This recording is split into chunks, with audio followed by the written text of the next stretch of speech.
Finally getting sick and tired of sleeping on my own. Where I'm at is not and will never be my home. Every voice in my... I'm Steve Northcat, welcome back to the channel. Today we are verifying the truss measurements on this house because it's got a lot of ups and downs on the trusses. What I'm doing is, now that we have our walls framed, this truss here, it comes over, steps down, goes over, steps down again. And so what I want to do is just verify all these dimensions to make sure that we are correct. These trusses go into production next week, and so we're just verifying that everything is correct. That way we don't have to move walls around later. So we're going to go through and double check all these measurements and make sure that we're good. This one's got 10 foot 3.5 where that truss bears on that wall there. And it's going to set, it's going to go on the inside of this wall, go up. So this one's going to go, this area here is going to be 18 feet tall. The room behind me is 14 foot tall. And so that 18 foot ceiling is going to come over, and that truss is actually going to come behind this wall and then go back down. I gotta know whether or not I'm going to frame this wall, the top of this, at 18 foot, or if I'm going to frame it at 14 foot. So on the interior wall, I don't like the truss to be the wall. I like the truss to drop behind the wall. That way there's not a joint where that truss and the wall meet, and that drywall is going to crack. So if there's going to be a crack, which a lot of times there is, I'd rather be right at the ceiling. The drywallers are supposed to not nail the drywall within, I don't know, it's 12 or 16 inches from the corner. That way it gives that drywall a little bit of room to flex. But if you've got that joint in the truss and the wall, you know, a couple feet down, you're going to get a crack right there when that truss heaves up. I just want to make sure we got it figured out right. We met with the truss guy a couple weeks ago. I think we got it all figured out. We're just, now that he's got it all drawn up, we're just going to make sure that we're all on the same page. I want to make sure that I frame it the way I told him that I was going to frame it. If I go behind it, I need that measure to be 10 foot 8. And when that wall's right here at that joint right there, it could crack if this heaves up. Which, as small as this little guy is, I kind of don't see it happening. Is this the entryway? Yeah. So it goes from 18 down to 14? Yeah. And down to 12? I mean, is there anything wrong with going ahead and putting the extra? No, it's not going to hurt it. I'm just wondering if I need to not put weight on that wall and drop to the inside of that wall.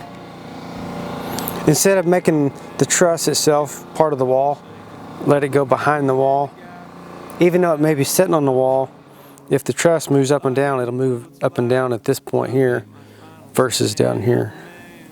I'd rather have, instead of having this is the truss sitting on top of the wall, if that truss heaves up a little bit, you'll have a drywall crack. So is there no way, can you attach it to this point too? Well, if I drop the truss behind the wall and I frame up, I have my new wall, I have my 14 foot wall, and the truss drops behind it.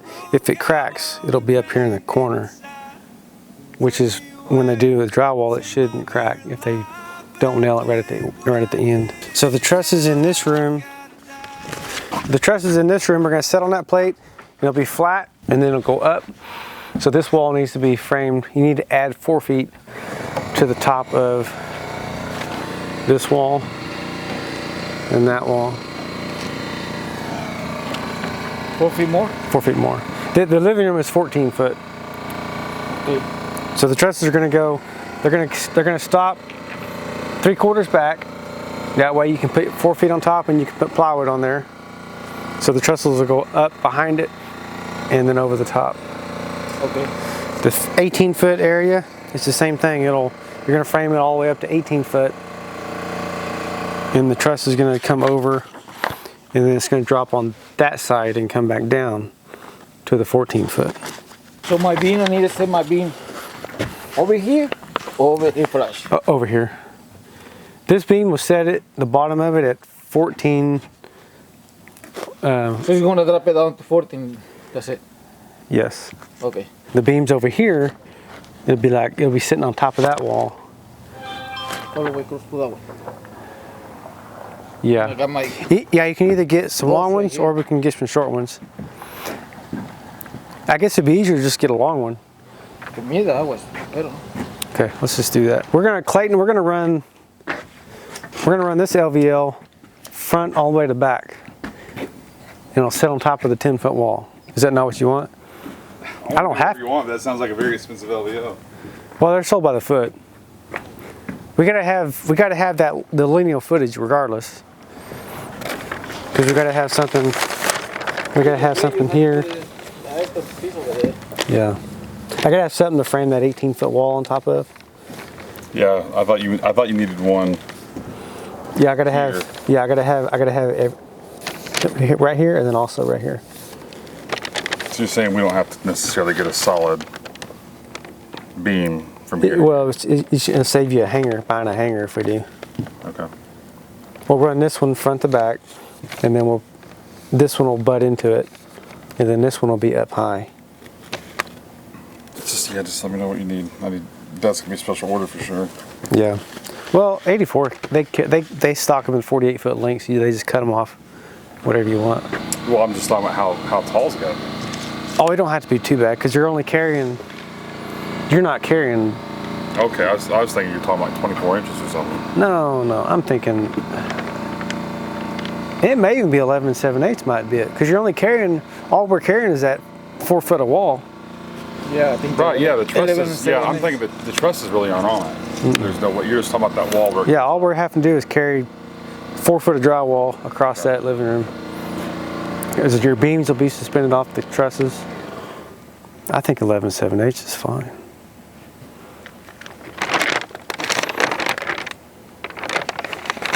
Okay. I need to buy me a stamp that says NC Stephen Northcutt Engineer or something. 33 7.5. So 34s. And then I need to go from this guy over to that corner.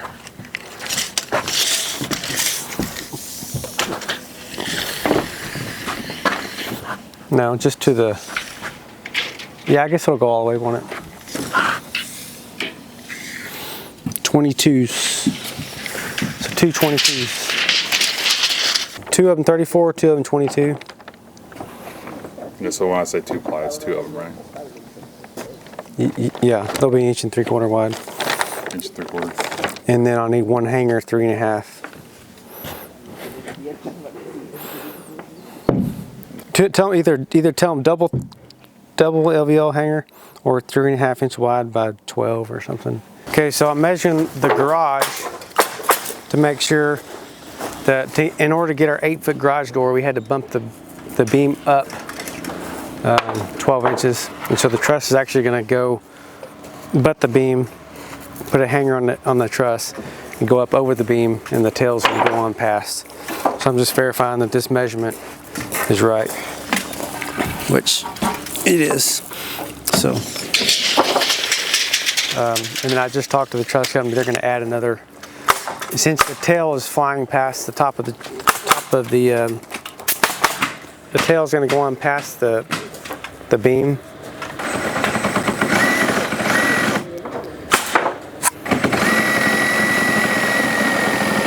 So this is the truss here. We're going to this is the beam here. I need a little bit more height right here. So he's going to add 1.5 inches or 1 11/16 to this heel height to give me just a little, because that beam right now is kind of into that tail. So he's going to raise the roof up 1 inch and 11/16. So went through there's a couple of changes we did, but for the most part it was good. So they're going to get those into production. We'll probably pull off for a couple of days, go put some help on another job, and when the trusses come in, we'll come back. And so Lonzo's probably got another 2 days left. He's going to get some beams across the middle of the house. He's got to get it sheathed, put the tie back on, and then we'll see. I know Rick is going to be out of town I gotta check with him, the crane guy. So see what his schedule is, find out when the trusses are coming, and then we'll get back on this one. So walking along pretty good. This is day 3, I think, or day 4, I don't remember. So Lonzo's doing pretty good. So anyway, we'll see you on the next one.